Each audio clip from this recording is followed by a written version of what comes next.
खैर में 2009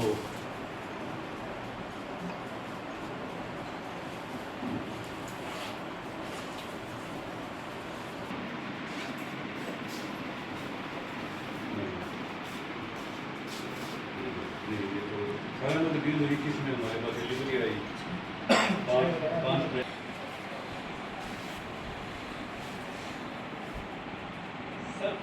और अब मौजूदा जो हालात देश में बने हुए हैं भारत पाकिस्तान के, तो कितना अंतर मानते हैं आप? मैं कर्नल डी के भारद्वाज, पूर्व उप अध्यक्ष पूर्व सैनिक सेवा परिषद।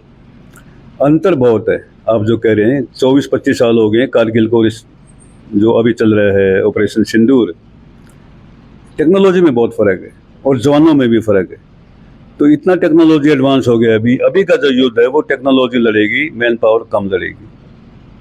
जैसे अब S-400 है, उसकी चर्चाएं कल पूरी रात उसकी ही चर्चाएं रही कि उसने काफ़ी मतलब टेक्नोलॉजी का जो होता है दमखम दिखाया है जो रसिया से खरीदा गया है।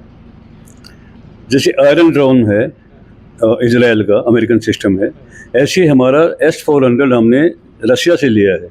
5 यूनिट्स $5 बिलियन से खरीदी हमने 2021 में, तकरीबन 4 साल पहले हमारे पास आई है। और 2 यूनिट हमने चाइना बॉर्डर पर लगा रखी है, 3 यूनिट हमारी वेस्टर्न बॉर्डर पे है, पाकिस्तान बॉर्डर पे। और ये बहुत ही कारगर सिस्टम है, एयर डिफेंस सिस्टम। 4 लेयर का सिस्टम है, long range, middle range, short range और फिर आर्टिलरी की तोपें। तो चारों लेयर मिला के ये system integrated air defence system बनता है, चारों को मिला के। इसमें अपनी जो आकाश सिस्टम है वो इंडिया का है और बाकी रशिया के हैं, अपनी तोपें पुरानी हैं वो रशिया की हैं। तो चारों सिस्टम बना के बहुत ही कारगर सिस्टम बनता है कि इसको वेद पाना किसी भी एयरक्राफ्ट के लिए, मिसाइल के लिए, ड्रोन के लिए बहुत ही मुश्किल है। हमारे मुकाबले में पाकिस्तान के पास HQ-9 सिस्टम है जो S-300 के तकरीबन बराबर है, वो S-400 से काफ़ी कमज़ोर है।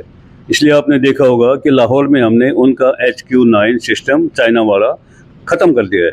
वो हमारे एयरक्राफ्ट को, हमारे ड्रोन को, हमारे मिसाइल्स को रोक नहीं पाया। जैसे टेक्नोलॉजी की बात करें, पाकिस्तान को भी पता है भारत टेक्नोलॉजी में बहुत आगे है, लेकिन फिर भी बार बार युद्ध के लिए उकसा रहा था भारत। ये पाकिस्तान उकसा तो नहीं रहा है, उसकी मजबूरी है, युद्ध लड़ना नहीं चाह रहा वो, लेकिन उसकी मजबूरी ये है कि आतंकवादी पाल रखे हैं उसने।